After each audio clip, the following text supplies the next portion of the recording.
Ya, mungkin untuk jamaah yang masih ada di luar, ada beberapa space yang kosong di sebelah kiri saya tepatnya, mungkin bisa diisi.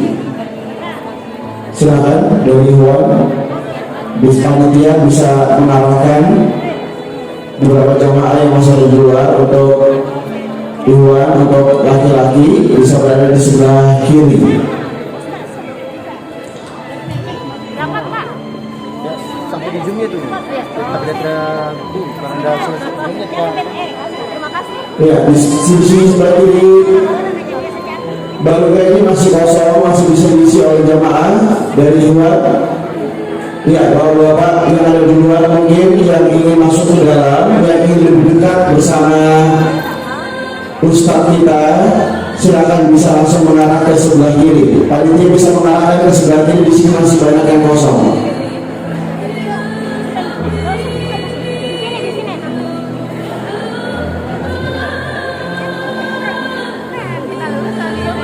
Ya, di sebelah kiri sebaiknya diisi dulu biar tidak kosong.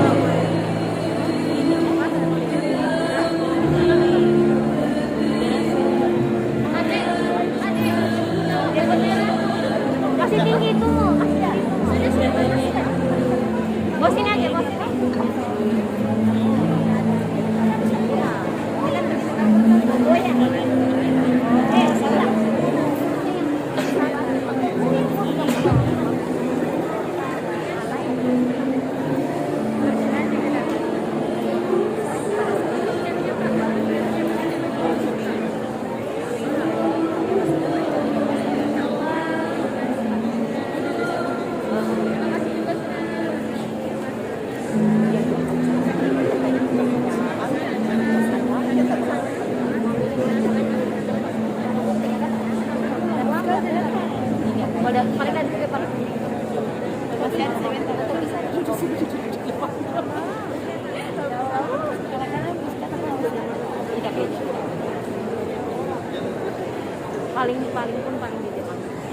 Di mana masih ada jamaah dari luar, dari bapak-bapak yang ingin masuk ke dalam, di sebelah kiri masih kosong, masih bisa diisi sebelum kita mulai.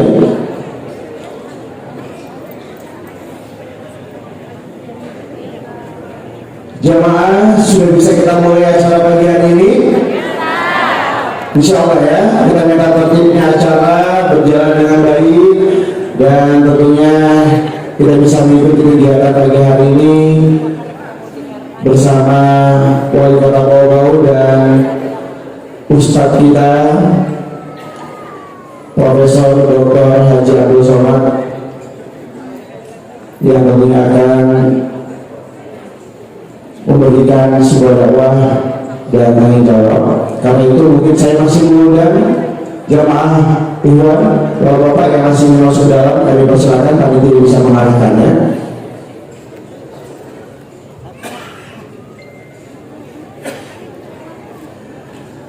Bismillahirrahmanirrahim. Assalamualaikum warahmatullahi wabarakatuh. Mungkin masih ada yang ngantuk, belum terlalu lantang saat jawaban salamnya. Assalamualaikum warahmatullahi wabarakatuh.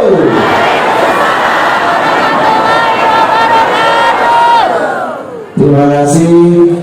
Pagi yang berbahagia ini kami ucapkan selamat datang kepada yang terhormat Wali Kota Bau, Bapak Raja Mamunianse, yang kami hormati Imam serta Bau yang sempat hadir, tokoh agama, tokoh masyarakat Kota Bau, dan tentunya yang kami banggakan Ustadz Profesor Dr. Haji Abdul Somad LCMA. Boleh tepuk tangan untuk beliau.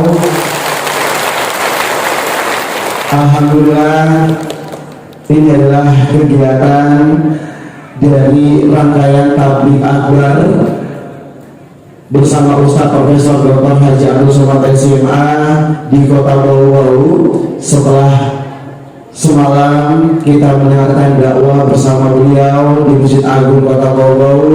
Pagi hari ini kita mengikuti kajian dua tanya jawab bareng Ustadz Abdul Somad. Untuk itu, sebelum acara kita mulai, tentunya kegiatan tabligh akbar yang mengundang Ustadz Abdul Somad yang kita banggakan tidak lepas dari peran pemuda hijrah selaku penyelenggara sebagai panitia Bau Islamic Festival 2022. Ini tentunya patut dan layak untuk kita berikan apresiasi atas peran mereka. Boleh tepuk tangan, boleh saya persilakan.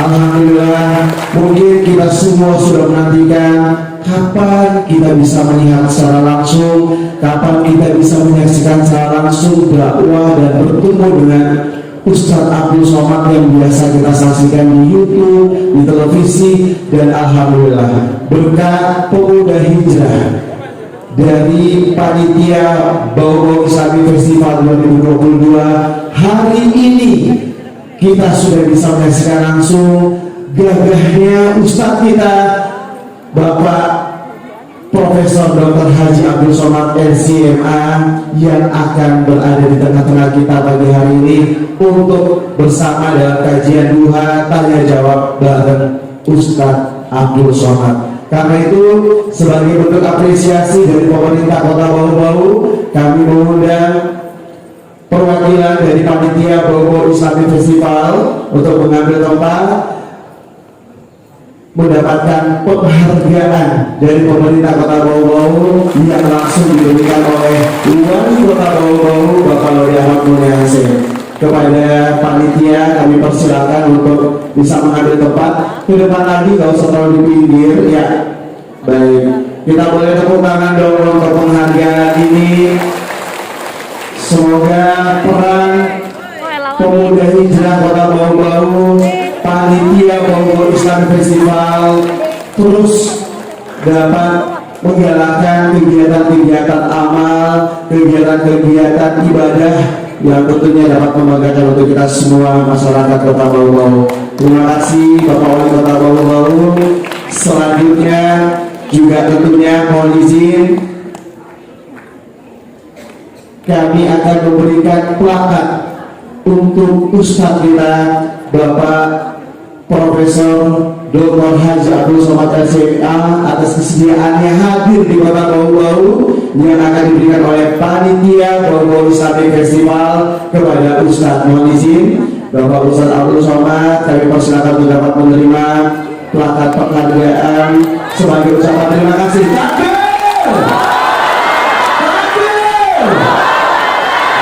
Masya Allah, mohon diterima plakat penghargaan dari Pemuda Hijrah Kota Bau Ustaz. Semoga memberikan kesan untuk Ustaz.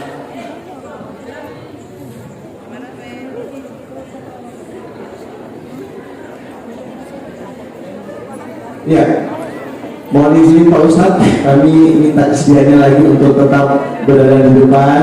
Bapak akan menerima plakat dari pemerintah Kota Bau-Bau yang akan diberikan oleh wali Kota Bau-Bau pada pagi hari ini sebagai ucapan terima kasih dan bentuk apresiasi atas kehadiran Bapak Ustadz di kota kami di Kota Bau-Bau tercinta ini untuk memberikan sebuah dakwah dalam event tabligh akbar dan tentunya lelang galang amal pembangunan masjid pondok pesantren Tahfiz Quran dari Yayasan Hibrul Ummah. Takbir! Masya Allah. Mohon izin Pak Ustaz tidak duduk dulu. Satu plakat lagi tentunya kami mengundang kesediaan Ketua Tim Penggerak Kota Bau-Bau, dalam hal ini istri Wali Kota Bau-Bau sebagai Ketua Organisasi Wanita, untuk juga memberikan sebuah penghargaan, sebuah apresiasi dan untuk plakat kepada Ustadz Abdul Somad. Mohon izin kepada Ibu Nur Santi Monyase dengan hormat kami persilakan. Nggak ada, diwakili saja berarti ya. Oh langsung Pak Wahid mewakili dua Pak. Aduh, panitia.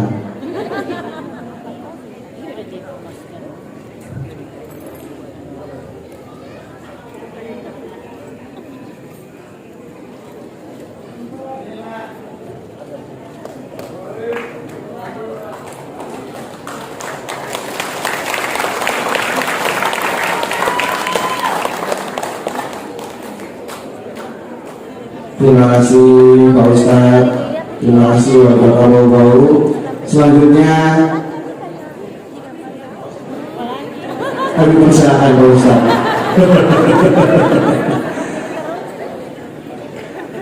Ya, kami juga ingin memberikan sebuah plakat sebagai ungkapan apresiasi dan terima kasih kepada perwakilan dari Masjid Agung Kota Bau-Bau dari panitia Bau-Bau Islamic Festival.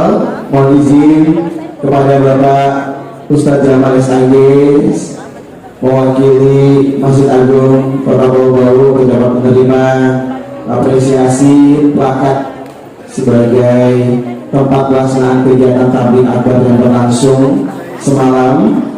Juga tentunya kami berikan apresiasi dari panitia kepada Bapak Haji Tahman. Mohon izin kami persilakan Bapak, boleh tepuk tangan untuk Bapak Haji Tahman. Beliau juga menjadi salah satu pendukung acara tabligh akbar yang menghadirkan Ustadz Abdul Somad di Kota Bau-Bau.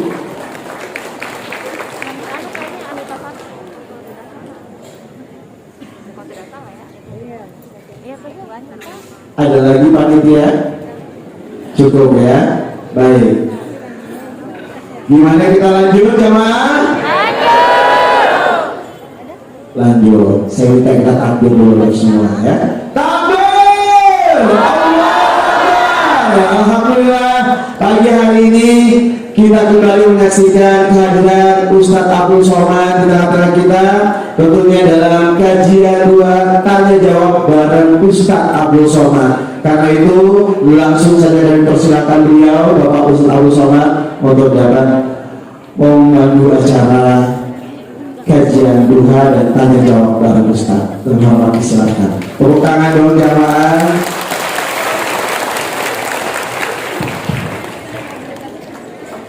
Bismillahirrahmanirrahim. Assalamualaikum warahmatullahi wabarakatuh.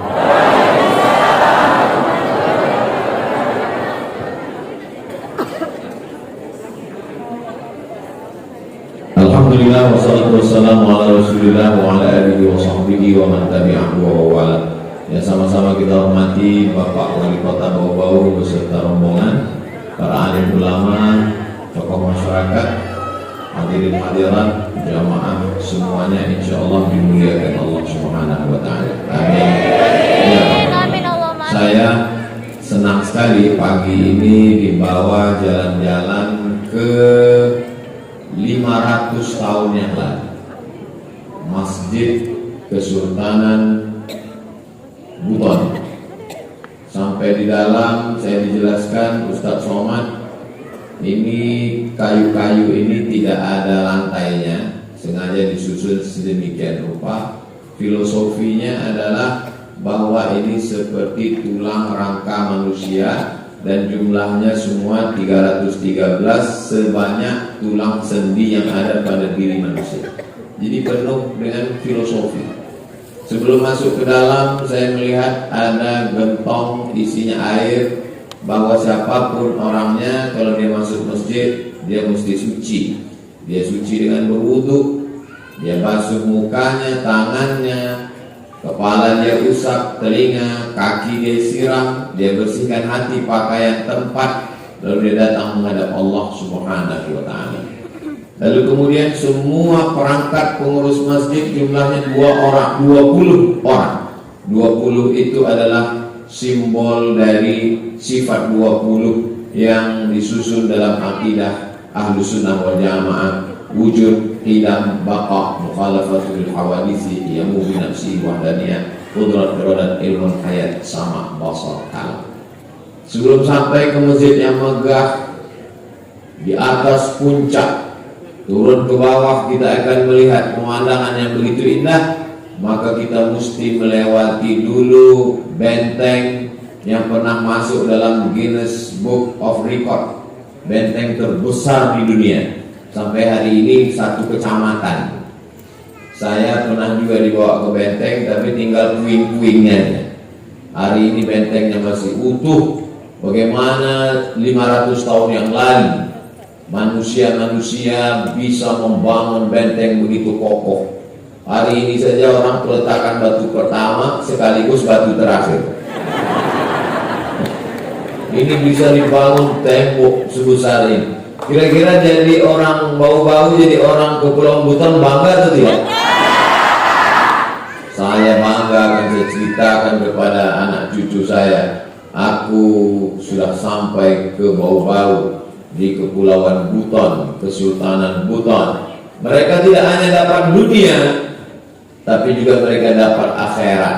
Mereka punya istana, mereka punya benteng, tapi mereka tidak lupa membangun masjid. Ada orang yang bangun masjid sampai lupa bangun benteng, akhirnya musuh masuk kebobolan. Sibuk membangun benteng sampai tidak bangun masjid, mereka dapat dua-duanya. Yang lebih parah generasi na'udzubillah, benteng tidak punya, masjid tidak punya. Maka datang kemari anak-anak muda, siap menjaga benteng, siap menjaga masjid. Allahu Akbar. Jangan lupa nikah. Itu juga benteng keimanan. Lalu kemudian lama ngobrol dengan Pak Wali.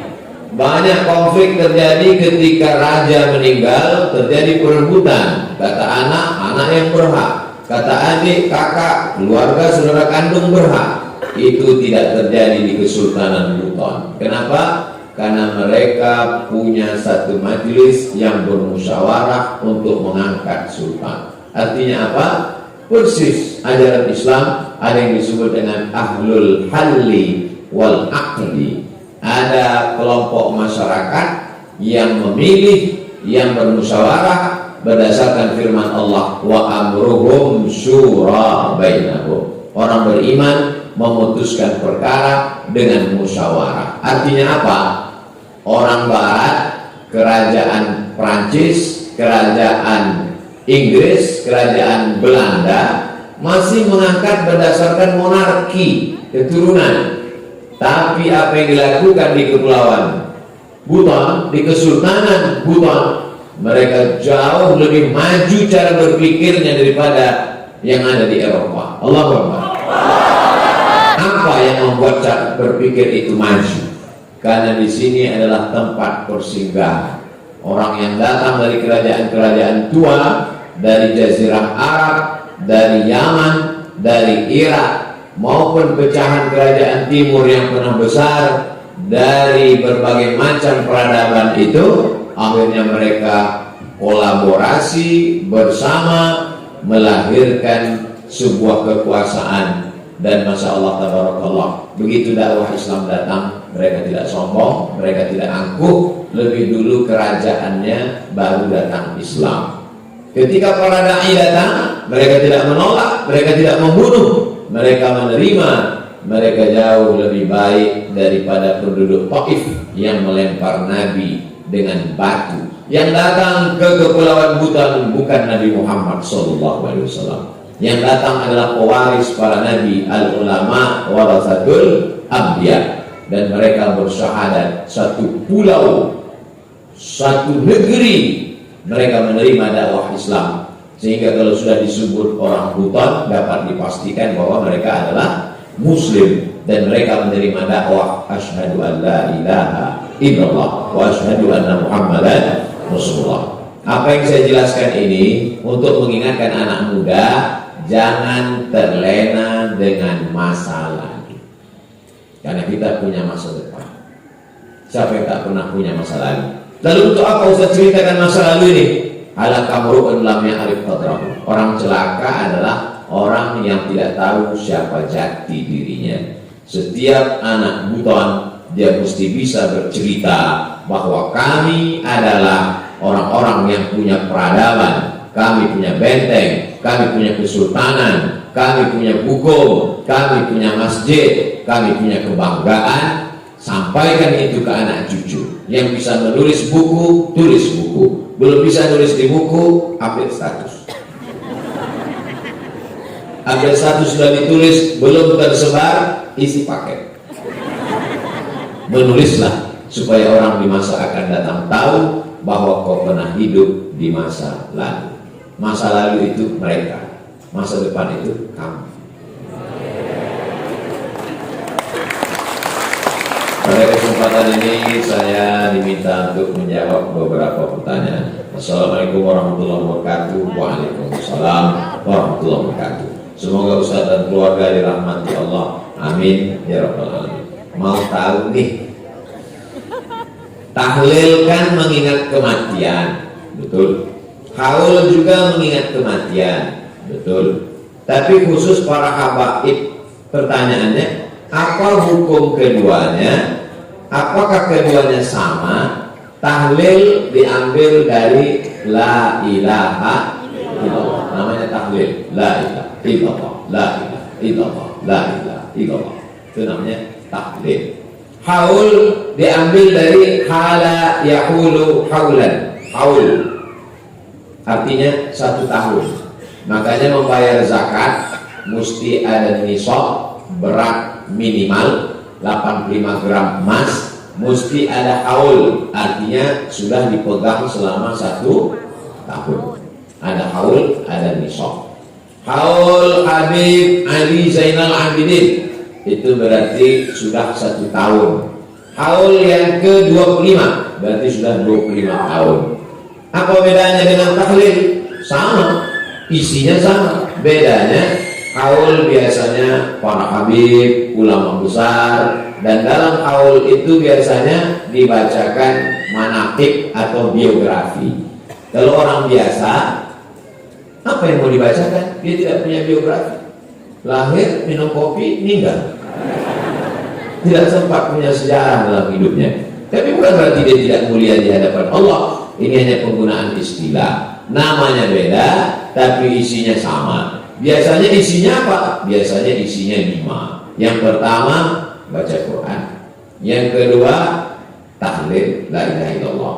Yang ketiga, membacakan sejarah yang meninggal. Yang keempat, silaturahim. Yang kelima, doa. Sekarang kita kaji satu persatu. Yang pertama, baca Quran. Apa hukum baca Quran? Baca Quran hukumnya wajib. Maka kalau ada orang meninggal dunia lalu kemudian dia membaca Al-Quran, Yang dikirim itu adalah pahala bacaannya. La aqulu alif lam mim haq. Alif lam mim tidak dihitung satu huruf. Wa likulli harfin asyru amsalha. Satu huruf dibalas 10. Jadi kalau ada orang baca Yasin, Yasin berapa huruf? 20. Karena ya satu huruf, sin 10 huruf, ya 20. Yasin. Kenapa Ustaz selalunya baca Yasin? Al-Baqarah kepanjangan. Yang paling bagus itu sebenarnya bukan baca sepotong-sepotong. Kata Imam An-Nawawi, wa in khatimul Quran. Paling bagus sefatam Al-Quran. Sanggup satu khatam 30 juz sendirian, mantap. Tidak sanggup, bagi 1 juz. Banyak Quran yang sudah dibagi 1 juz. Saya waktu ke Makkah umroh, saya beli 30 juz, tapi bisa dibagi 1 juz. Kalau tidak sanggup, baca Yasin. Yasin tidak sanggup, Al-Fatihah. Al-Fatihah pun tak sanggup, laut dekat.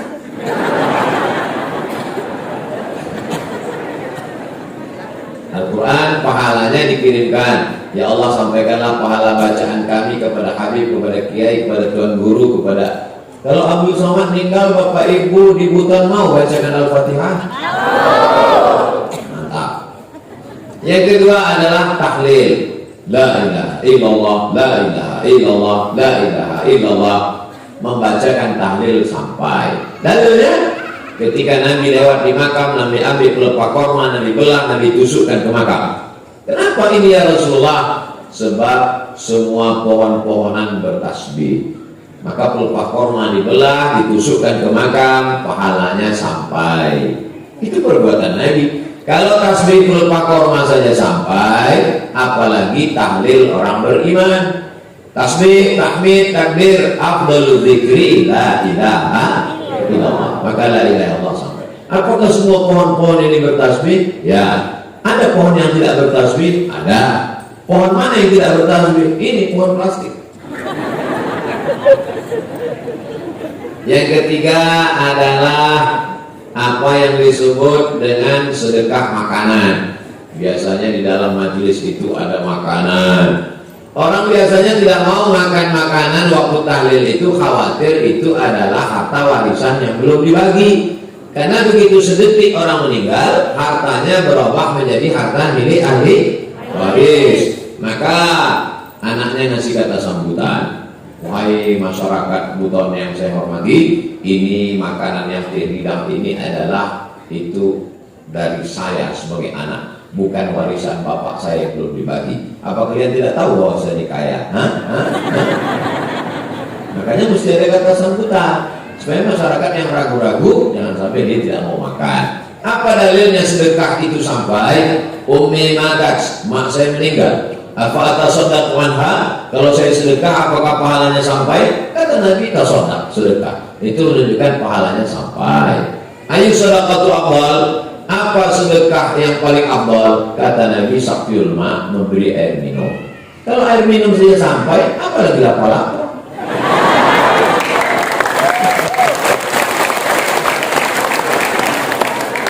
Kalau air minum saja sampai, apalagi barongko dan seterusnya.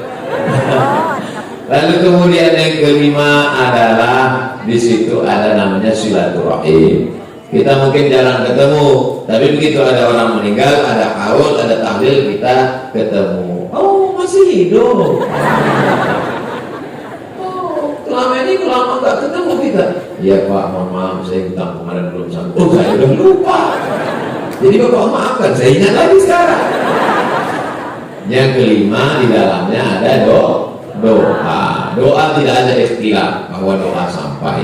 Kalau saya meninggal, Bapak Ibu mendoakan dari Buton, doanya sampai ke untuk Abu Somad? Sampai.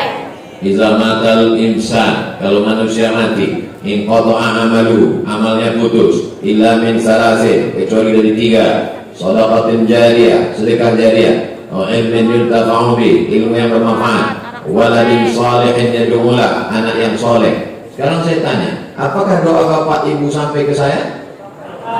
Tapi katanya yang sampai cuma 3.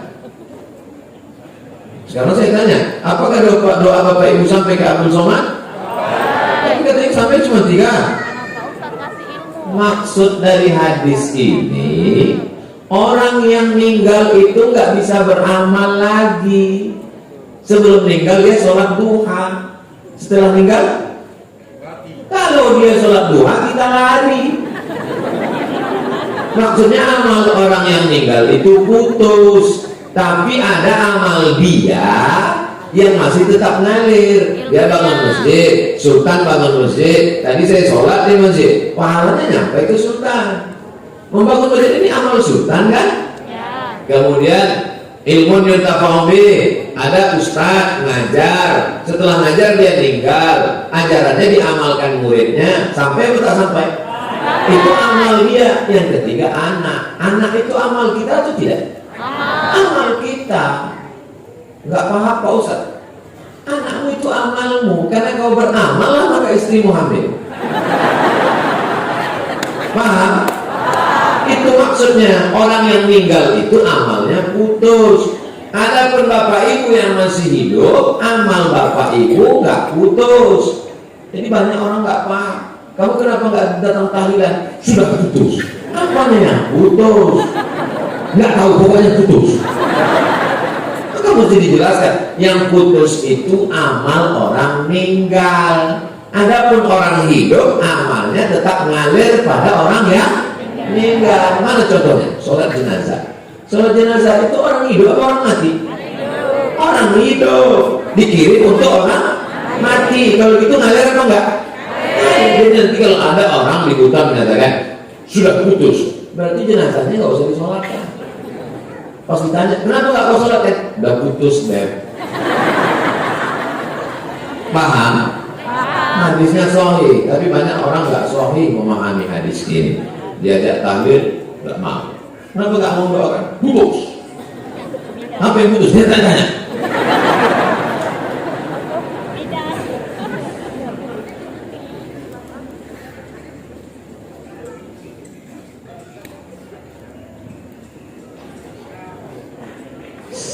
Bagaimana agar kita bisa menjadi pemimpin yang baik dan amanah? Ini namanya Bapak Wali.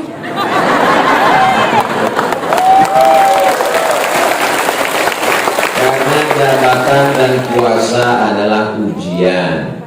Banyak orang kalau meninggal katanya ujian, kalau sakit katanya ujian, kalau rugi katanya ujian, kalau jadi wali kota ujian. Makanya Pak Wali nggak tinggal di rumah jabatan. Saya nggak mau tinggal di sini Pak Ustaz. Dulu saya tepuk tangan dulu. Saya nggak mau tinggal di sini Pak Ustaz. Kalau ada tamu saja di sini. Kenapa gitu Pak Wali? Karena kalau saya terlalu lama di sini saya lupa jalan keluar. Itu ucapan beliau. Artinya apa? Beliau tidak menganggap ini sebagai hadiah, tapi ini adalah amanah. Wa balawnahum bil hasanat. Kami uji mereka dengan yang enak-enak, wasayyi'at dengan yang enggak enak. Pak Ustaz, katanya ujian itu ada yang enak, ada yang enggak enak. Saya kok enggak enak terus nasib kamu. Makanya kita disuruh beriman kepada takdir baik, takdir buruk. Kalau ada orang yang kaya, punya rumah mewah, punya mobil, itu ujian atau nikmat?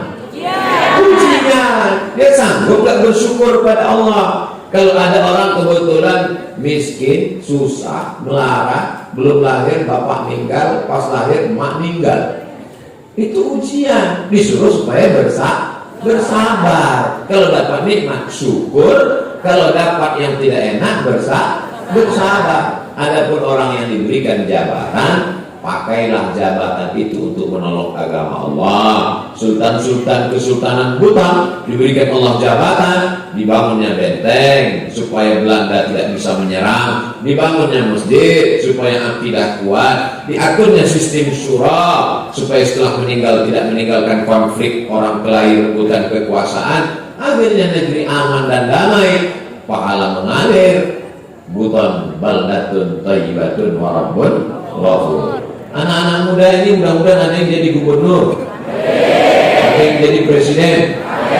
Dengan jabatan itu kau akan menolong agama Allah. Allahu Akbar. Jikalau ada laki-laki yang gemulai tapi tidak merias wajahnya seperti perempuan, tidak menggunakan pakaian perempuan, dan tidak gay, apakah dia tetap mendapatkan dosa seperti bencong?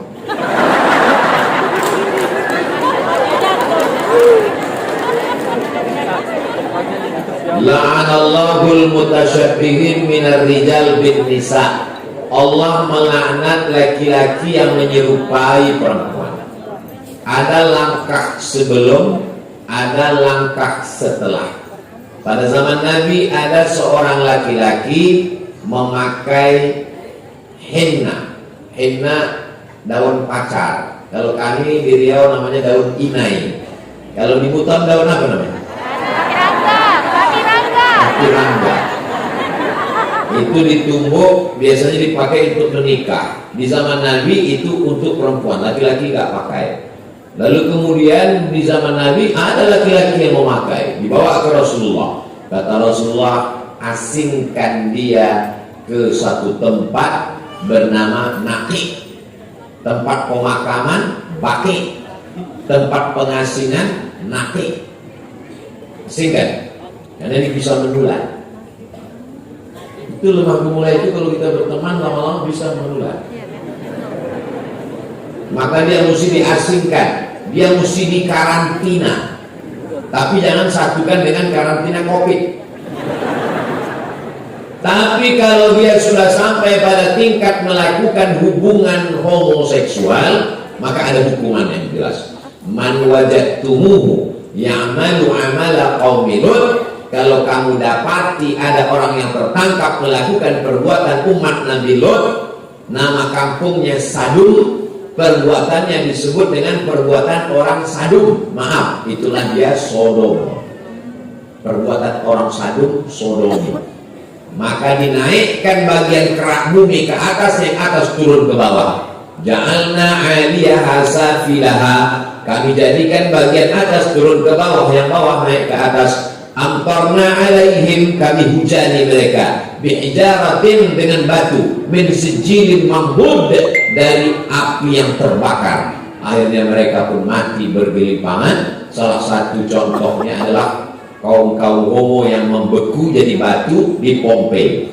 Nah, ini semua menjadi iktibar pelajaran. Kalau dia tidak memakai pakaian perempuan, tidak memakai aksesoris perempuan, tidak operasi kelamin, dan dia tidak homo, seperti pertanyaan, hanya dia gemulai saja. Gak tahu kan kenapa dia gemulai. Mungkin terlalu banyak makan cendol, sehingga dia seperti tak bertulang. Dia tak apa-apa, tidak ada hukum bagi dia, karena dia tidak melakukan dua. Pertama, tidak menyerupai perempuan, dan tidak melakukan hubungan seksual sejenis. Nah, ini penting kita jaga. Makanya saya yakin dan percaya anak-anak muda di Pulau Buton tidak akan melakukan itu, karena masyarakat Buton ini masyarakat yang gagah dan perkasa. Seandainya orang Buton ini lemah gemulai, mana mungkin bisa bangun benteng terbesar di dunia? Angkat batu. Jadi kalau ada yang lemah-lemah gemulai yang agak ada tandanya, bawa ke sini, suruh dia memperbaiki benteng-benteng yang roboh. Insya Allah hilang bencongnya.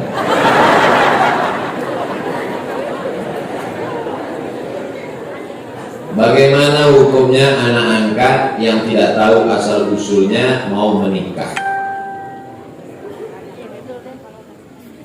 La nikaha illa biwaliyin. Perempuan tidak boleh nikah kecuali dengan wali.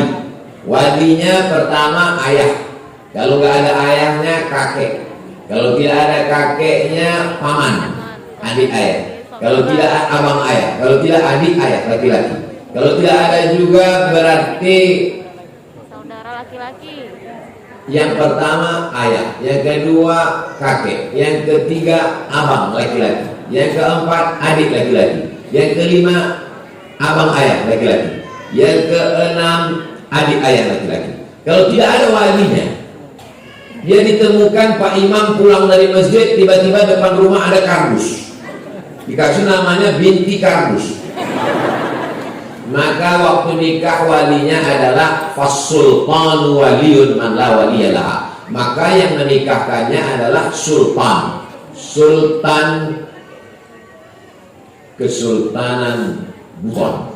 Sultanlah yang menikahkan. Lalu setelah Kesultanan Buton menggabungkan diri dengan Negara Kesatuan Republik Indonesia 1960, Sultan tidak lagi ada kuasa, maka yang berkuasa adalah Presiden. Presiden mengangkat Menteri Agama, Menteri Agama mengangkat Kanwil Provinsi, Kanwil mengangkat Kemenak Kota, bau-bau Kemenak Kota mengangkat Pak Kua.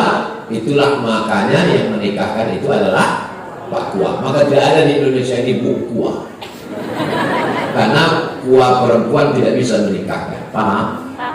Ini orang mesti mengerti gimana ceritanya kok Pak Kua bisa menikahkan. Itu asal usulnya adalah panjang ceritanya. Mau diulang lagi, habis waktu, tinggal diulang aja di video channel Ustaz Abdul Somad Official, subscribe, like. Anak angkat yang tidak tahu asal usulnya akan menikah, anaknya laki-laki, dan bagaimana cara mendoakannya Pak Ustaz? Kalau ada seorang anak laki-laki, dia tidak tahu ayahnya siapa, dia mau menikah, gak masalah, karena laki-laki tidak perlu wali. Lalu kemudian kalau ada seorang anak, ayahnya tidak tahu dia bagaimana mendoakannya? Maka dia berdoa kepada Allah tetap seperti kita yang ayahnya tahu namanya. Rabbighfirli wa liwalidayya warhamhuma kama rabbayani shaghira. Karena dia tak tahu. Jadi kalau dia nanti mau kita doakan, siapa namanya? Nama dia Abdul Somad. Ayahnya kita tak tahu. Bin Abdillah, anak hamba Allah. Kita husnuzan bahwa ayahnya itu adalah hamba Allah. Dan di dunia ini, kecuali Nabi Adam dan Nabi Isa, setiap manusia pasti ada ayah dan ibunya. Mohon maaf, ada di Gelobuton yang gak ada ayah, gak ada ibunya. Cuman gak tahu bahwa mereka ada. Apakah karena kita tidak tahu lalu mereka tidak ada? Kita tidak tahu, tapi mereka ada. Ada satu lagi Pak Ustaz yang gak ada ayah, gak ada ibunya. Siapa? Mr. Bean. Mr. Bean fiksi, bukan nyata. Maka tetap doakan ayah ibumu dengan doa Rabbighfirli wa liwalidayya warhamhuma kama rabbayani shaghira. Semoga Allah senantiasa memberikan kesehatan dan keselamatan pada Pak Ustaz. Amin. Saya seorang pemuda yang tengah berjuang menuntut ilmu, meraih impian. Saya jatuh hati pada seorang muslimah.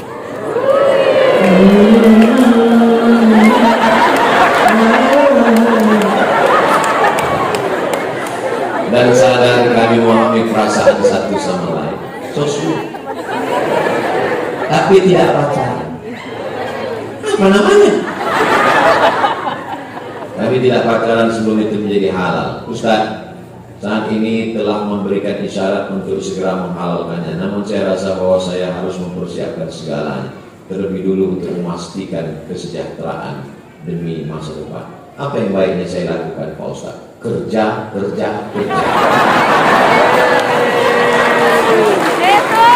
Kumpulkan modal dulu. Nanti setelah cukup, bawa ketua pemuda bau-bau Islamic Festival. Jangan datang sendiri. Ini kesalahan anak muda. Banyak anak muda ini petantang tenteng, yakin datang ke rumah calon mertua. Assalamualaikum, hi guys. Ini gak diterima. Bawa Pak Wali, oke. Bawa Pak Imam, boleh. Bawa Ustaz, ya bawa saya. Nanti saya yang diterima. Nah, sampaikan niat kami baik, Pak. Niat kami ini baik supaya kami silaturahim ini tidak hanya sebatas bertetangga, berteman satu kota bau-bau, tapi lebih dekat daripada itu. Saya selama ini manggil Bapak kan Bapak, saya ingin manggil Ayah. Rebutlah tepat di hatinya, dia akan jadi milikmu untuk selamanya. Jangan lupa doa, jangan hanya sekedar usaha. Jangan mentang-mentang sudah merantau nun jauh di Jakarta, Bandung, Surabaya, pulang ke bau-bau, bawa mobil mewah, bawa emas, begitu datang, Assalamualaikum Pak, Assalamualaikum perut, sepika-sepiki, maksudnya mau Minang. Dia baru aja akad ahad kemarin. Itu rasanya melihat pantai laut bau-bau seperti permadani yang terhampar. Ingat, bunga bukan setangkai, kumbang bukan saya. Asik. Kata tumbuh hilang berganti, hilang satu tumbuh saya. Allah Akbar. Semangat jebulu ini. Kalau ternyata tidak sesuai dengan skenario, kau tidak pernah buat salah, kau sudah berdoa kepada Allah, yakinlah Allah punya rencana yang lebih indah. Boleh untuk update status yang nanti. Mudah-mudahan adik-adik dipertemukan dengan orang yang baik-baik. Amin. Assalamualaikum Ustaz. Waalaikumsalam. Ada pertanyaan. Kaum hawa, maaf, yang sedang halangan tidak boleh tadarus. Karena pemahaman saya selama ini keliru, saya tidak bisa.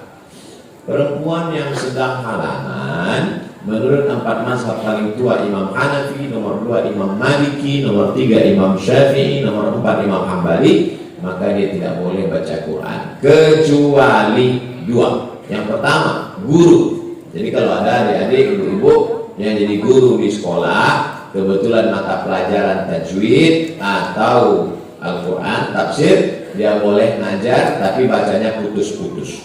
Ya ayyuha alladzina amanu kutiba alaikumus shiyam. Jangan nyambung. Yang kedua, yang hafal Quran kan mesti ngulang hafalannya satu hari 2 juz. Kalau dia halangan 7 hari berarti 14 juz hilang. Maka dia boleh ngulang hafalannya an zohri qalbin, mulutnya diam, ngulangnya dalam hati. Makanya nanti kalau ada nampak perempuan duduk di bawah pohon diam aja, itu berarti sedang ngulang hafalan. Tanya dia, ada hafal Qurannya? Enggak. Terus kok tadi diam? Nunggu kamu. 2. Kaum hawa, maaf, yang halangan tidak boleh masuk masjid. Ada cerita bahwa tidak boleh kita lewat masjid sejauh 40 meter. Katanya dulu. Tentang nggak boleh lewat masjid 40 meter tidak ada dalil yang sahih. Adapun perempuan yang halangan 7, tidak boleh masuk masjid, tidak boleh baca Quran, tidak boleh megang Quran, tidak boleh bawa Quran, tidak boleh i'tikaf, tidak boleh sholat, tidak boleh puasa. 7. Referensinya di mana Pak Ustaz? Nama kitabnya Al-Fiqhul Islami wa Adillatuh.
Itu drone-nya bunyi drone buat tolong dikasih minyak goreng. Assalamualaikum warahmatullahi wabarakatuh Ustaz. Waalaikumsalam. Tentang kesaksian dalam surat Al-Baqarah ayat 143 dan surat Al-Hajj ayat 78, Nabi akan menjadi saksi atas perbuatan umatnya. Sedangkan kita sebagai umat Nabi menjadi saksi terhadap segenap manusia. Wa qul i'malu, beramallah, fasayarallahu amalakum, Allah akan melihat perbuatan kamu. Wa rasuluhu, Rasul akan menyaksikan perbuatan kamu. Lalu kemudian nanti semua orang akan dikumpulkan di padang mahsyar. Lalu kemudian Allah SWT mengatakan dalam Al-Quran, ji'na bika alaihim syahida, nanti engkau Muhammad SAW akan menjadi saksi bagi seluruh umat. Nabi Muhammad menjadi saksi bagi seluruh umat, dan kita menjadi saksi untuk umat-umat. Pertanyaan, bagaimana mungkin kita sebagai umat Nabi Muhammad akan menjadi saksi terhadap seluruh manusia? Kok bisa kita sebagai saksi? Sebagai saksi apa? Lalu kemudian kita pun dipanggil sebagai saksi di pengadilan. Kepada Bapak A, saksi tersumpah, wallahi demi Allah, tallahi demi Allah, billahi demi Allah. Apakah Anda bersaksi? Saya siap bersaksi. Bahwa orang ini pernah mencuri, saya pernah bersaksi bahwa orang ini pernah mencuri. Apakah kamu melihat? Enggak. Tidak bisa jadi saksi. Bagaimana mungkin Nabi Muhammad menjadi saksi? Ji'na bika ala haula'i syahida. Engkau menjadi saksi. Karena Nabi Muhammad SAW sudah ada sebelum Nabi Adam, Idris, Nuh, Saleh. Nabi Muhammad kan terakhir, Ustaz. Kok bisa Nabi Muhammad duluan? Waktu Nabi Adam diciptakan, Nabi Adam makan buah kuldi, dia bertaubat, berdoa. Doa paling tua doa Nabi Adam, Rabbana zalamna anfusana wa illam taghfir lana wa tarhamna lanakunanna minal khasirin. Setelah itu Nabi Adam berdoa, Allahumma inni as'aluka bihaqqi Nabi Muhammad an taghfirli. Ya Allah, berkat Nabi Muhammad, ampunkan dosaku. Nabi Adam berdoa kepada Allah menyebut nama Nabi Muhammad. Allah bertanya bukan karena Allah tidak tahu, Allah Maha tahu. Adam, iya, dari mana kau tahu Muhammad? Kata Nabi Adam, lamma khalaqtani, ketika kau ciptakan aku, rafa'tu ra'si, nafakhta fi ruhi. Ini tanah, lalu ditiupkan Allah ruh ke dalam tanah, lalu tanah itu pun hidup menjadi Adam, lalu aku pun membuka mataku, kata Nabi Adam.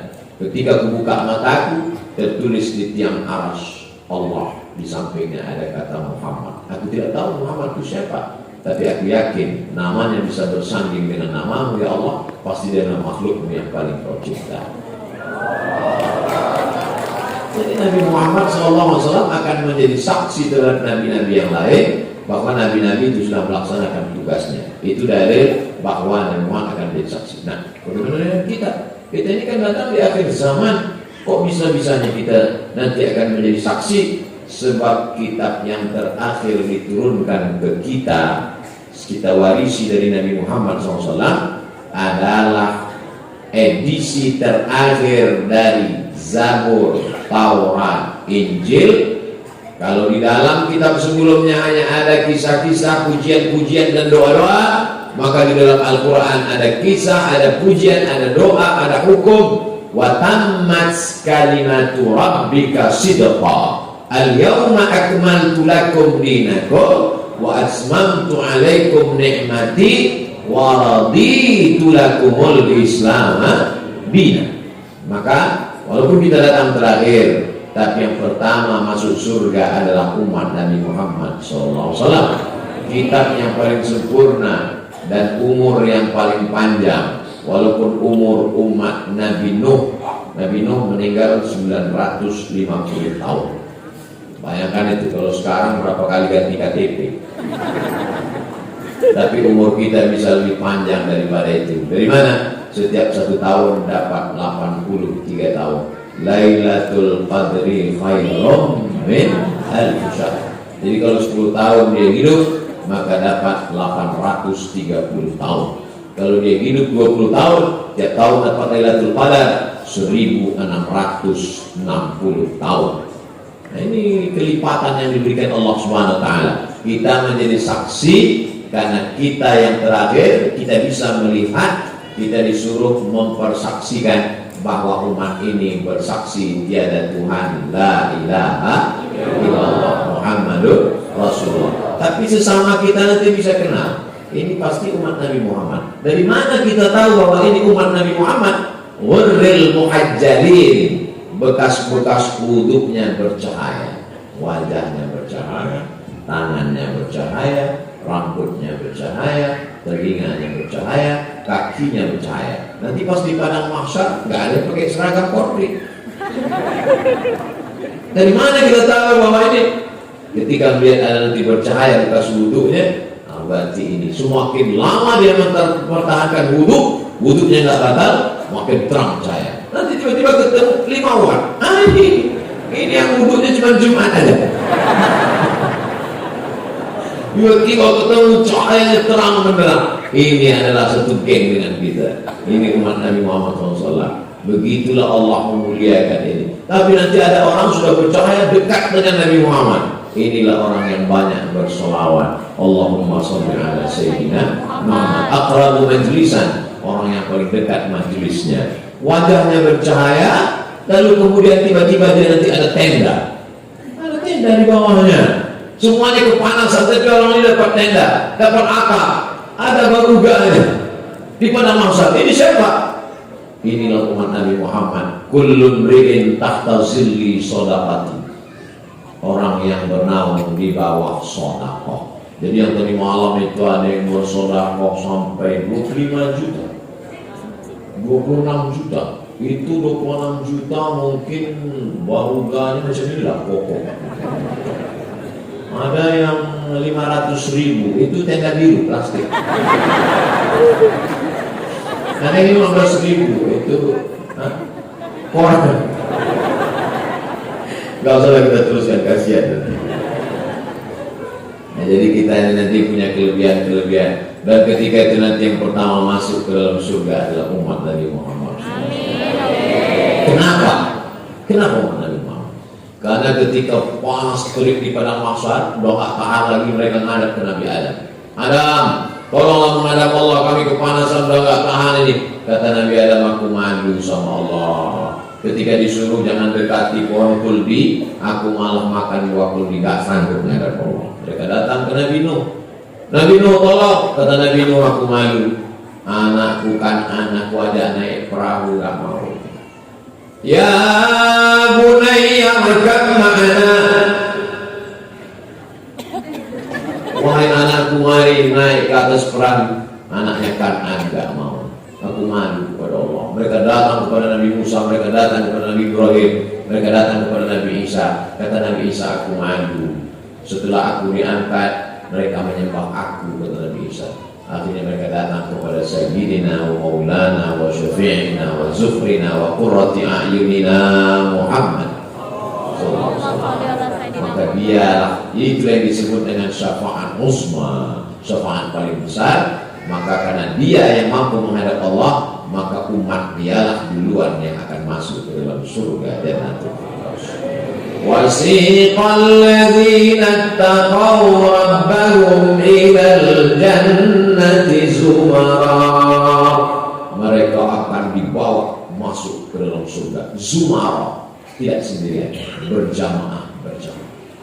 Jadi masuk surga itu tidak sendirian, berjamaah. Bagaimana dengan yang jomblo? Mereka pun punya jamaah juga, namanya jamaah jombloan sejati. Masuk mereka ke dalam surga, dipanggillah berjamaah, jamaah Kesultanan Buton. Wah, tiba-tiba ada Abdul Somad di dalam. Ini bukan orang, Buton kok bisa di sini? Aku kemarin tausiah masuk. Itulah gunanya kita berjamaah dengan orang-orang baik, supaya kita disatukan bersama orang baik, supaya kita bersama dengan orang baik, bersama di Pulau Buton, bersama di Bau-Bau, bersama di surga. Orang kalau sudah masuk surga itu, dia lihat kiri, lihat kanan, lihat depan, lihat belakang. Yang pertama dia tanya adalah orang yang paling dia cinta. Orang bau-bau kalau sampai masuk surga, yang pertama dia tanya sama malaikat, Ustaz Somad mana? Kata malaikat, dia di ruang VIP. Amin. Sebetulnya Abdul Somad minta doa supaya dimasukkan Allah ke surga Jannatul Firdaus. Yang paling tinggi, surga itu urutannya bukan ke samping, ke atas. Yang paling tinggi itu Jannatul Firdaus. Kata Nabi, "Idza da'awtumullaha fas'aluhul firdaus." Kalau berdoa kepada Allah, minta Allah surga yang tertinggi. Jannatul Firdaus, bahasa Arabnya Firdaus. Orang Barat menyebutnya paradise. Firdaus. Makanya disebut Al-Firdausil A'la, Firdaus yang tertinggi. Jadi doa itu minta yang tertinggi. Ini banyak orang sering doa, ya Allah masukkanlah aku ke surga. Di emperan pun gak apa.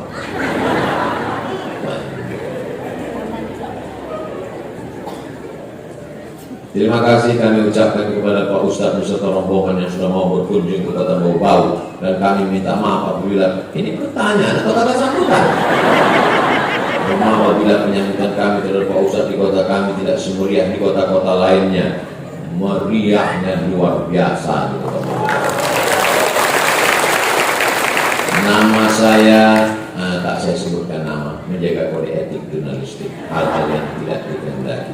Yang ingin saya tanyakan Pak Ustaz, satu, Rasulullah sangat benci pada sahabat yang berbohong, walaupun itu hanya candaan, prank. Tapi kenapa ketika sahabat Nabi Ukasha melakukan kebohongan, tidak memarahinya, berkata, dengarlah kamu sekalian, sekiranya kamu hendak menjadi ustaz orang ini. Pertanyaannya, apakah karena kecintaan kita kepada Nabi kita bisa berbohong walaupun prank karena sahabat Nabi melakukan kebohong? Tidak ada sahabat Nabi yang pernah berbohong. Jadi kalau ada cerita-cerita, maka kita mesti cek and recheck. Man kadzdzaba alayya muta'ammidan, siapa yang berdusta kepadaku secara sengaja, falyatabawwa maq'adahu minan nar, maka siapkanlah tempat duduk dari neraka. Saya kasih 3 contoh perbuatan sahabat yang disangka orang berdusta padahal bukan dusta. Pertama, Nabi masuk ke rumah sahabat, ketok pintu, Assalamualaikum.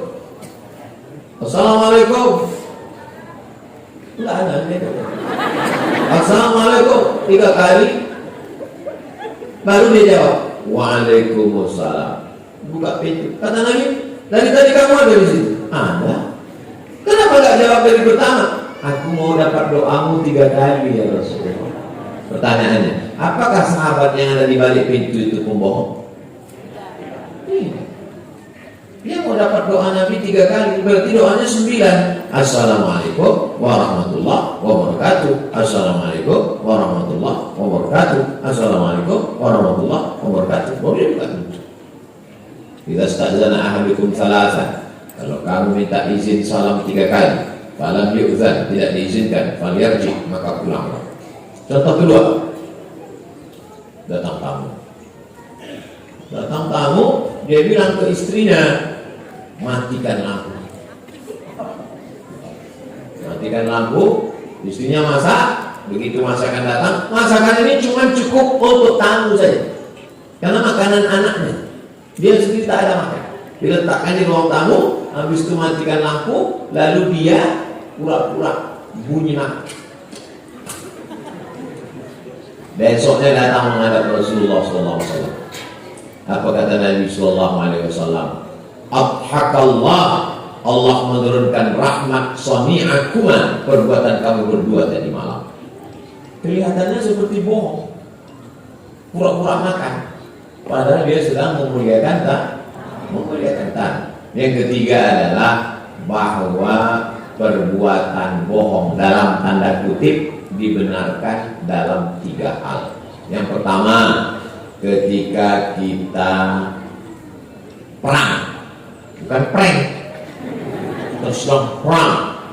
Tiba-tiba saya masuk ke rumah bapak, ini musuh orang kafir mau membunuh Abdul Somad. Saya masuk ke rumah, masuk ke bawah tempat tidur, lalu kemudian datang musuh bawa pedang. Ada Abdul Somad di sini. Bapak menjawab, Abdul Somad tidak ada di sini. Akhirnya mereka pergi. Apakah bapak waktu itu bohong? Tidak. Padahal bapak kan bilang Abdul Somad tidak ada di sini. Dia ada di bawah tempat tidur. Itu namanya khid'ah. Al-harbu khid'ah. Yang kedua adalah mendamaikan orang yang berdua sedang kelahi. Ini ada si A kelahi sama si B, saya si C. Si A datang, memang si B kurang ajar, tiba-tiba si B datang. Tadi si A datang ke sini kan, ceritakan aku kan, 1 kali pun dia nggak ada ceritakan. Apakah saya mau? Tidak. Dia memang tidak ada satu kali. Berkali-kali. Tapi kalau saya ceritakan orang bisa kelanya untuk mendamaikan orang yang sedang bertikai. Yang kedua adalah menyenangkan ibu. Pulang bapak dari Surabaya bawa batik. Ibu tugas keluar kota Surabaya. Pulang ke bau-bau bawa batik. Lalu kemudian kata ibu, Papa, gimana batiknya? Cantik enggak? Kata bapak, seumur hidup aku belum pernah lihat batik seperti ini. Kata si ibu, padahal menurut bapak jeleknya. Paham?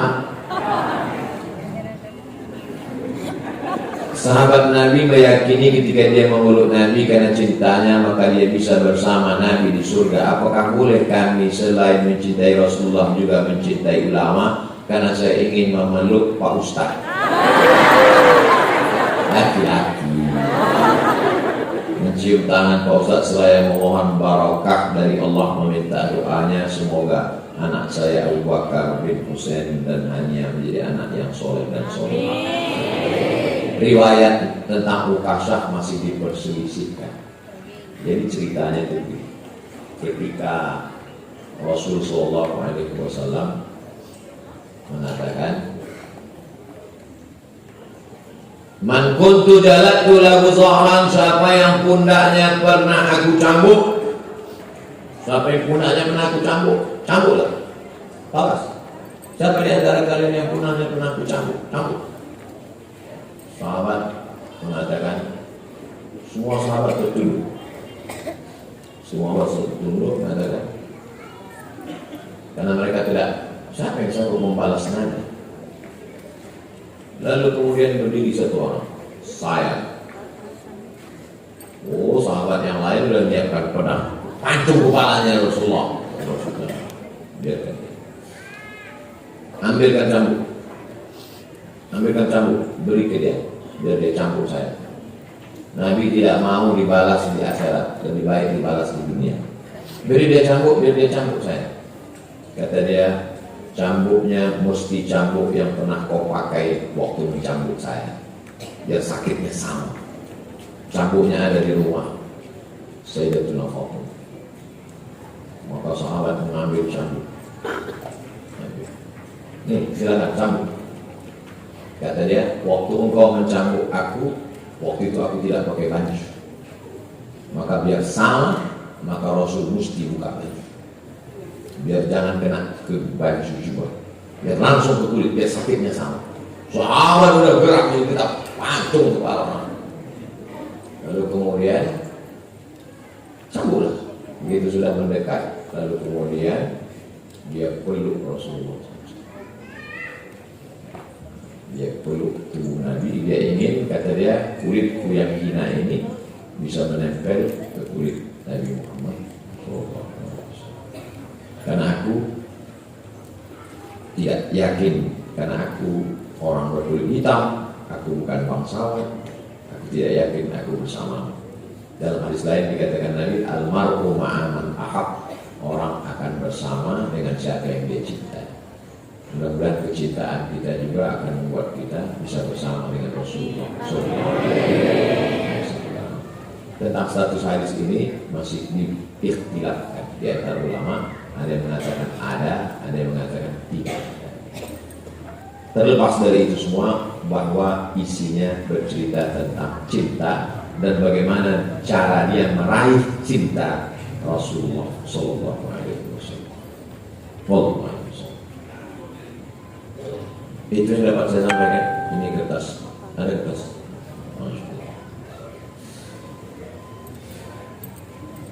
Saat ini sedang viral tentang nikah beda agama yang disahkan oleh pengadilan negeri. Sementara fatwa Majelis Ulama Indonesia mengharamkan pernikahan beda agama. Bagaimana pendapat Pak Ustadz tentang pernikahan beda agama? Bukan pendapat saya tentang dalam Al-Quran. La tankihul musyrikina hatta yu'minu. Jangan nikahkan anak perempuanmu dengan laki-laki yang musyrik sampai mereka beriman. Wal 'abdul mu'minun, hamba sahaya kalau dia beriman, khairun, lebih baik, min musyrikin, daripada orang musyrik. Walau a'jabakum, walaupun mengagumkan kamu hartanya, bangsawan, kaya, punya jabatan dan lain sebagainya.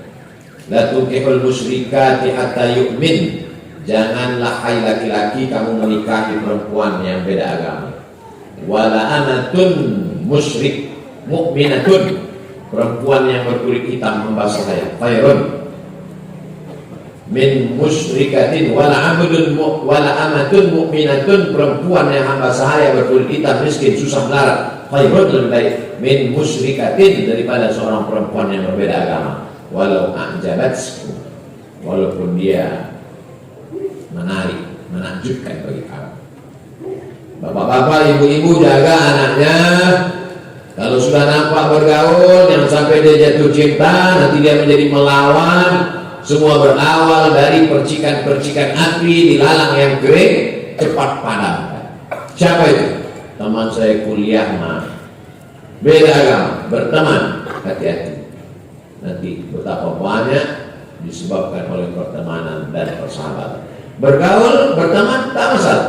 Tapi kalau sudah sampai pada pernikahan, na'udzubillah. True story, kisah nyata. Datang bapak-bapak, ibu-ibu ke kantor Badan Amil Zakat Nasional Provinsi dia. Saya waktu itu jadi tim sosialisasi zakat. Assalamualaikum Pak Ustadz. Waalaikumsalam. Saya mau nanya masalah agama. Apa masalahnya? Ustadz Somad gak usah ikut sidang dulu. Kenapa? Ini ada 2 orang yang mau konsultasi agama. Ada apa Bapak Ibu? Nangis berdua. Ada apa Pak? Makin kuat. Saya bilang, kalau Bapak Ibu nangis, nanti saya nangis juga. Apa masalahnya? 5 orang sekali murtad Pak Ustaz. Loh, gimana ceritanya? Anak gadis saya nikah, ini pura-pura masuk Islam. Setelah anak 3, dia murtad. Anak saya takut gak makan. Anaknya 3 dibawa. Anak, menantu, cucu. Saya gak bisa bicara kuat karena ini orang tua 70 tahun. Kalau sempat saya katakan, mengapa? Saya takutnya meninggal. Akhirnya saya bilang, ibu bapak doakan pulanglah ke rumah, karena nasi sudah jadi tai ayam. Kalau 5 orang murtad, bapak ibu masih cerita bubur juga kan? Jaga anak keturunan kita, jaga. Lihatlah berapa banyak artis-artis yang murtad karena pernikahan, karena pacaran, karena pergaulan. Allah akan menjaga bumi, kepulauan Buton, insyaallah. Masukkan anak-anak dengan komunitas dakwah. Bau-bau hijrah festival membangkitkan semangat. Masya Allah, para alim ulama, tokoh-tokoh masyarakat datang kemari. Tidak sampai berbulan-bulan. Bukan lalu ada ustaz, bukan lalu ada ustaz. Semua akan terus dakwah supaya terjadi juga akidahnya, insyaallah. Apa hukum orang yang nikah berbeda agama, tinggal satu rumah sebagai pasangan suami istri? Maka selama itu dia berzina. Kalau satu hari dia hubungan kelaminnya 3 kali, 3 kali berzina. Berzina pagi, berzina siang, berzina sore, macam makan obat. Zina.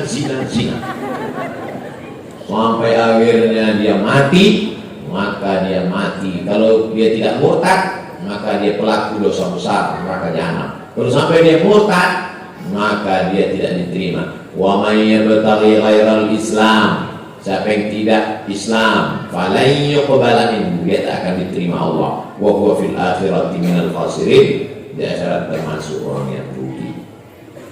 Maka bertaubatlah kepada Allah SWT. Tapi kemudian setelah anaknya besar, dia sadar, dia taubat, lalu kemudian dia bersyahadat, balik ke Islam, diterima. Lalu kemudian dia tidak pernah murtad, hanya sekedar berzina, dia tinggalkan istrinya yang tak Islam atau dibawanya masuk Islam. At-taibu minadz dzambi kama la dzambalah, orang yang bertaubat sama seperti tak berdosa. Dia ajaknya istrinya masuk Islam, anaknya semua masuk Islam. Oh, bagus sekali. Mu'alaf semuanya, ulang dari nol. Yang ulang dari nol itu 2, mu'alaf sama pom bensin Pertamina. Ulang dari nol ya Pak. Tapi yang dimuliakan Allah Subhanahu wa Ta'ala, yang pertama kali yang paling penting adalah akidah. Orang sejak zaman dulu di benteng Kesultanan Buton yang paling dipentingkan pertama kali adalah akidah. Dari mana Ustaz tahu akidah? Karena masjidnya dibuat pengurus simbol kelembagaan masjid 20 orang. Karena akidah Ahlus Sunnah wal Jamaah 20 wujud, qidam, baqa, mukhalafatul hawadits, yang binafsi, wahdaniyah, qudrat, iradat, ilmun, hayat, sama, basar, karam, sifat 20. Itu menunjukkan mereka sultan-sultan dulu, mufti-mufti dulu, ulama-ulama dulu, nenek moyang orang kepulauan Kesultanan Buton. Yang pertama kali mereka pentingkan adalah akidah Islam, akidah Ahlus Sunnah wal Jamaah. Mudah-mudahan kita sampai anak cucu kita sampai hari kiamat tetap dalam akidah la ilaha illallah Muhammadur Rasulullah. Wallahu a'lam.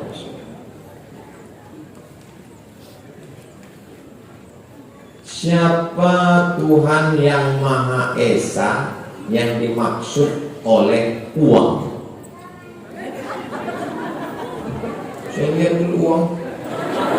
Di mana ditulisnya Tuhan Maha Esa di dalam uang?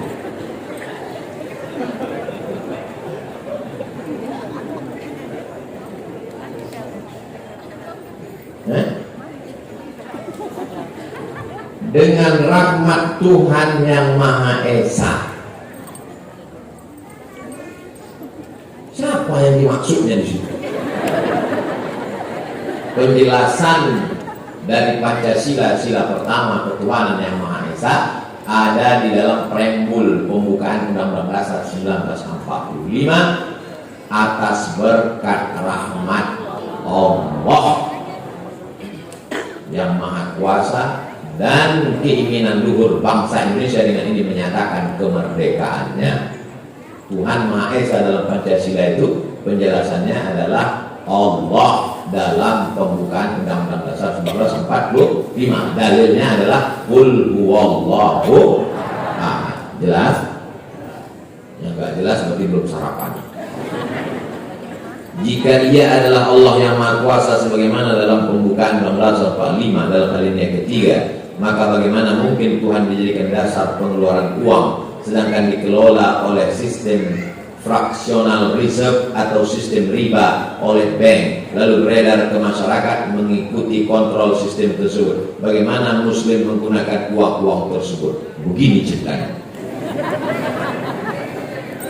Dulu yang dijadikan sebagai alat tukar menukar tidak ada uang, tapi pakai sistem barter. Barter kok terserah mau barter. Saya orang pantai punya ikan, tapi saya tidak bisa menanam padi. Orang gunung menanam padi, maka kami ketemu antara ikan dan padi. Padi di gunung, ikan di pantai, bertemu di dapur juga. Akhirnya kita pun barter, ini ikan, ini padi. Begitulah nenek moyang kita ini. Sampai akhirnya datang Islam membawa uang emas namanya dinar, uang perak namanya dirham. Akhirnya pun kita tukar menukar. Lihatlah poin-poin emas yang ditemukan digali di tanah, poinnya tertulis la ilaha illallah Muhammad Rasulullah. Dengan perubahan zaman, maka lalu kemudian terjadi perubahan. Emas tidak lagi beredar di tengah jalan, kecuali Mas Parno, Mas lain. Emas tidak boleh beredar lagi sebagai alat tukar karena sesuatu dan lain hal. Akhirnya negara boleh mencetak pengganti emas dalam bentuk kertas sesuai dengan kadar emas yang ada di negara itu. Jadi kalau Kesultanan Buton punya emas 1 ton, emas 1 ton itu tidak boleh beredar keluar dalam bentuk mata uang, maka untuk menggantikan emas yang ada beredar itu dicetaklah uang kertas untuk sebagai nilai ganti terhadap emas. Paham? Jadi kalau 1 gram emas itu sekarang 1 juta sekian, tapi karena kita udah lama kenal 1 juta aja. Kebetulan di rumah saya ada uang 10 juta, maka saya boleh mengeluarkan uang sebanyak 10 lembar, per lembarnya 1 juta. Sebetulnya nilai kertas itu tidak ada, tapi dia sebagai pengganti uang yang ada di dalam brankas saya, sebagai nilai kan. Sampai akhirnya Amerika mencetak kertas lebih banyak daripada emas yang ada di Amerika. Kertasnya lebih banyak. Tapi karena dia negara adikuasa, akhirnya yang dipakai yang salah. Walaupun Amerika itu salah, tapi karena dia kuasa, nanti dia yang ikut. Akhirnya negara boleh mencetak kertas sebagai ganti emas. Ini cerita tentang sejarah duit kertas. Saya sudah ceritakan dari 3 fase, dari mulai barter, naik ke emas, emas diganti dengan kertas sesuai kadar, sampai pada level yang keempat, kertas dicetak walaupun nggak ada emasnya. Lalu kemudian yang nanya ini nggak setuju dia kalau kertas ini sebagai nilai tukar. Lalu kemudian kalau tidak setuju kertas sebagai nilai tukar, lalu kamu mau pakai daun. Kertas ini sebagai nilai tukar, tapi kemudian bahwa yang menetapkan di Indonesia pakai rupiah, sampai ke Saudi Arabia pakai rial, sampai ke Mesir pakai won, sampai ke Maroko pakai dirham. Itu ulama-ulama semua. Jadi kalau antum bilang yang mengeluarkan uang kertas ini riba masuk neraka, berarti yang masuk surga cuma antum sendiri. Bayangkan ulama sebanyak-banyak ini, Al-Azhar 1000 tahun lebih di Mesir, berarti bodoh semua ulama Azhar itu. Maka mesti dipahami bahwa duit kertas ini sebagai nilai hanya untuk transaksi tukar menukar. Tapi sebenarnya nilainya bukan pada kertas itu. Sebagai contoh, kalau antum punya uang 10.000 1 lembar, tapi pada zaman Presiden Soekarno, sekarang masih laku sebagai nilai tukar? Tidak. Ini hanya sebagai alat untuk souvenir, untuk kenang-kenangan, tapi sebagai alat tukar sudah tidak bisa lagi. Kita sepakati bahwa uang yang kita pakai sekarang itu yang ditetapkan negara sebagai alat tukar untuk supaya kita tidak galai gara-gara masalah barter, dalam masalah untuk memudahkan kita bertransaksi. Maka sepakatlah umat di seluruh dunia ini, termasuk umat Islam dan para ulamanya.